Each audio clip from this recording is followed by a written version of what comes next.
to avoid all that stuff about defects in apartment buildings in the media these days. If you're finding it all a bit confusing, you're not alone. Let's ask someone who knows about the most common kinds of defects in apartment buildings and what they could mean for you as a new owner.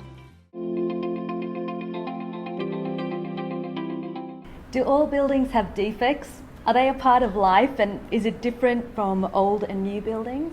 Largely they are a fact of life. Building is not an exact science and things go wrong no matter how good the builder is, and often those problems are unforeseeable.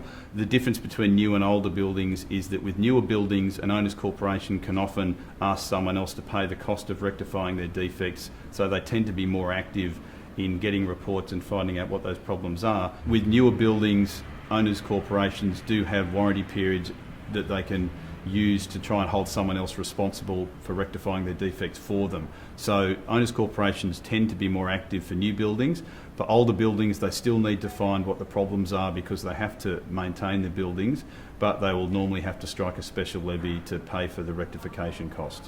So there's a lot of older buildings that were built using different construction methods that would be considered too expensive now, and a lot of them are very solid older buildings, but even they will encounter problems. With the older buildings, of course, if you can't ask someone else to do it, it means an owner's corporation has to strike a special levy to pay the rectification costs for those defects. Can you explain what HBA warranties are? The HBA is the Home Building Act. The warranties are under Section 18B. The main warranties are that the work was done with due care and skill and that the materials used were fit for purpose. What are the HBA timeframes and when do they start ticking? So they start ticking from the date of the occupation certificate, which is usually just before settlement. The timeframes are 6 years for major defects and 2 years for minor or other defects. What are the major defects with the 6-year warranty period? So the major defects, there are 4 of them. Cladding, which only became a major defect a few years ago. Structural defects, fire and safety defects, and waterproofing. They're the 4 major defects, and you have 6 years to claim against a builder or developer for those.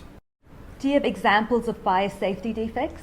So fire safety defects, they can be items like fire extinguishers, exit signs that need to function. The other type of fire safety defect are things that are put in place during the building process to stop the spread of fire. So a couple of obvious examples are when you have a penetration through a slab for pipes, you need to have fire collars around the pipes to stop the fire penetrating through the slab. Another example is the front door of every unit in a building. That's a major fire component so that you can stop the fire getting into or out of the unit in case there is a fire.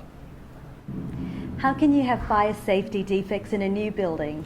The answer is it's a different type of inspection that's done.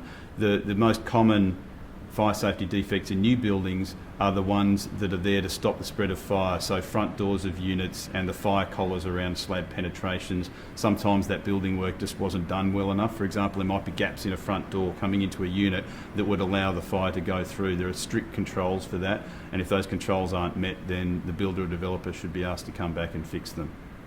Are there any other important timeframes that owners should be aware of? Yeah, so the new legislation that came in last year, the Design and Building Practitioners Act, in addition to the 2-year and 6-year warranty periods under the Home Building Act, you now have 6 years from when the owner's corporation became aware of the defect, but only up to 10 years after completion of the building, so only up to 10 years after the occupation certificate for that building. Is it always a good idea to sue the builder and developer? Look, it's not. Everyone assumes that if you can get someone to pay for the cost of rectification, it's the right thing to do, but it's really effectively a cost-benefit analysis. What is the cost of rectifying those works and what's it going to cost to sue the builder and developer? Even if you're successful, an owner's corporation is normally successful at least to a point, there will usually be a gap in the costs, and you have to engage consultants and lawyers to run those proceedings and help you with those proceedings, and it is a substantial cost. You will normally get it back at the end, but only a portion of it back. So it isn't always the best idea to start proceedings, especially where you have a reliable builder that has a good track record of coming back and rectifying defects. You should negotiate with the builder in those circumstances. Can the builder insist on coming back to make repairs? They can. There's something in the Home Building Act called the preferred outcome, and the preferred outcome is to allow the builder the opportunity to come back. Many owners corporations don't want the builder to come back because they caused the problem in the first place, but that's not a good enough reason. You would need to show examples of where the builder has come back, tried to do rectification works, and they haven't worked. Normally in Home Building Act proceedings you seek what's called a work order, which is where the builder comes back and does the work. But if the builder doesn't do that within the time frame, you can then renew the proceedings and seek a money order instead. Money order is where the builder has to pay the cost of the owners corporation getting a specialist remedial builder back to do the rectification works. What is combustible cladding? So combustible cladding is cladding that is likely to catch fire and spread fire. It usually occurs where you have two thin aluminium panels separated by a core called polyethylene. The problem panels are where that component is more than 30%. That's where it becomes non-compliant. What do owners need to do if their building has combustible cladding? So owners will normally know that their building has combustible cladding. Councils tend to be right on top of it, and if there is a building with combustible cladding, councils will have written to owners corporations or issued orders that require the owners corporation to take certain action. As most people know, owners corporations have a duty to maintain and repair their common property, so if they receive these notices from council, they need to take action. It's normally in two stages. The first stage is to give the council a plan on how they intend to approach it, and the second part is obviously getting the rectification work done. When can you force the builder to replace illegal cladding? So the date to remember on this is 20 April 2016. There was a change in law to make combustible cladding a major defect, but that only applies to buildings with an occupation certificate after 20 April 2016. So if it is one of those buildings, you can go back to the builder and developer and ask them to rectify the cladding or replace the cladding as need be. If it's before 20 April 2016, you can't sue them under the Home Building Act. You have to look at other types of options, and possibly the owners corporation doesn't have any options to get someone else to do it and has to do it themselves. Okay. Can you sue anyone if your cladding is combustible? Yeah, so apart from pursuing the builder and developer under the Home Building Act, there was an act that came in June last year called the Design and Building Practitioners Act, and with cladding as the example, owners corporations can often also pursue the supplier and manufacturer of the cladding, and there are various actions under that new legislation and class actions against suppliers and manufacturers that are happening at the moment. Could you explain how Strata and building managers are appointed and their importance? Sure. So the first appointment of a Strata and building manager usually occurs at the first AGM. There are certain compulsory motions that have to be on the agenda, and appointing a Strata manager is one of those. Building managers are usually only for larger buildings that justify having extra cost of a building manager. At the first AGM, which is after a third of the units have settled, the maximum appointment for a Strata manager is 1 year, but the maximum appointment for a building manager is 10 years. So I would usually recommend going with the Strata manager that the developer has appointed. It's often seen as a negative for an owners corporation that the developer appointed the Strata manager and there's some sort of association there. But for the good Strata managers, that should be seen as a positive, because that Strata manager has the relationship with the builder and developer to get them back on site to rectify defects before they blow up and become a bigger problem. When is the first AGM held, and what gets decided about defects at this meeting? So the first AGM is held after the initial period expires, which is when a third of the units have settled. What gets decided on defects, for the first 6 years of a new owners corporation, it's compulsory to have a motion on the agenda to consider defects. You would hope that at the first AGM, which is usually only a couple of months after the building's finished, there aren't any defects, but sometimes things are arising.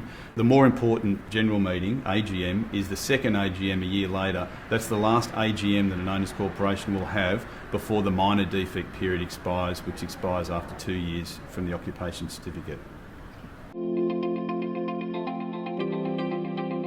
What should owners keep in mind when appointing a defects consultant? So that depends why they're appointing the consultant. It might be just to assist their discussions with the developer to come to an arrangement with the developer to rectify defects, or it might be that they're contemplating legal proceedings, in which case there are certain types of consultants who are experienced in those types of reports that you would look to engage. Why do you need consultants? Will they find defects? That's part of their job. The first reason to engage the consultant is to find the defects, and the second part, which is equally important, is to determine how to rectify the defects and set the scope of works. The reason is because if you just give many builders the defect, they will look at the cheapest way to rectify it, what we call a band-aid fix. What we want is for the Owners Corporation's consultant to set the correct way to rectify the defect so that it won't happen again. Do consultant reports need to be in proper litigation form? So sometimes they only need to be in litigation form if they're going to be used for litigation. If it's an initial report that you're going to use to start a discussion with the builder, they don't need to be in that format. There is a very specific format that the reports need to be in for litigation. It does cost more because there's certain information that needs to be included. So if litigation is contemplated, they do, or alternatively, you can get an initial report by a good consultant. If it then turns to litigation, they can convert that report into a litigation compliant report. Should consultants do sample inspections? So that depends. You don't normally have consultants doing that on a speculative basis. Consultants should only do a sample throughout various units of the same defect if they do inspect and find that there seems to be a common defect through a handful of units. Normally, if a consultant is asked to come in and look at certain defects, if they see there's a defect that's starting to recur through 2 or 3 units, they might come back to the Owners Corporation and say, look, I think this could be a systemic defect. I think I should look at a sample 10% or 20% or 25% of units to see if this is a common defect through all of them. If that's the case, they might come back to the Owners Corporation or the Strata manager and say, look, this could be a systemic defect. I think it's worthwhile inspecting a percentage, 25% for example, to see if it is a common defect throughout those units. And if it is, then they're going to have to inspect a higher percentage of units to see if it is throughout the whole building. When should owners consult a lawyer?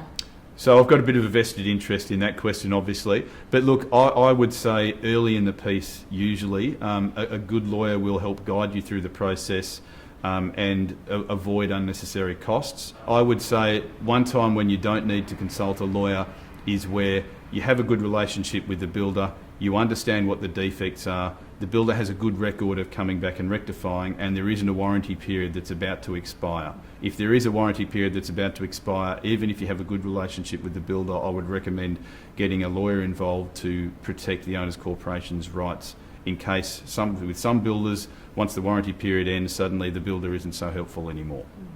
What are the main defects that consultants are likely to identify? Throughout, it's a common theme that we keep coming back to waterproofing. Waterproofing is one of the main things, and waterproofing, there's various different types of waterproofing problems. There's a balcony waterproofing, including around the sliding doors. There's obviously bathroom waterproofing where there's a waterproofing membrane. Often there's a problem with the rooftop, the waterproofing membrane on the rooftop, because if water penetrates through there, it can cause concrete cancer to the slab underneath.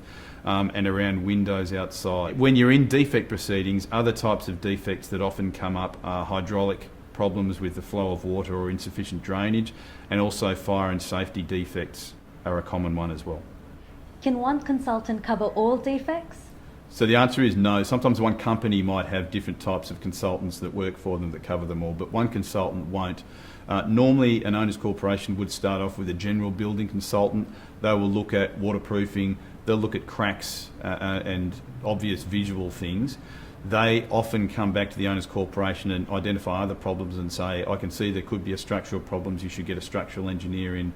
A fire and safety expert you would normally engage anyway because they're such serious problems, but your general building consultant might identify other things like acoustic problems or hydraulic problems, and in which case you would get experts in those areas to come in and do their inspections. What should owners do if the warranty period is about to expire? So if the warranty period's about to expire, there's a sort of a new phenomenon of extension deeds where you try to extend the warranty periods, but that's a little bit dangerous. Normally what an Owners Corporation would have to do, even if it has a good relationship with the builder, is explain to the builder, look, no hard feelings, but we're going to have to start legal proceedings because the warranty period's about to expire, but we'll try and adjourn those proceedings for a month or two to give us an opportunity to negotiate and enter into a settlement deed whereby you agree that the builder will come back and rectify an agreed list of defects in accordance with the scope of work that our consultant has set out in the report. Thanks very much. My pleasure.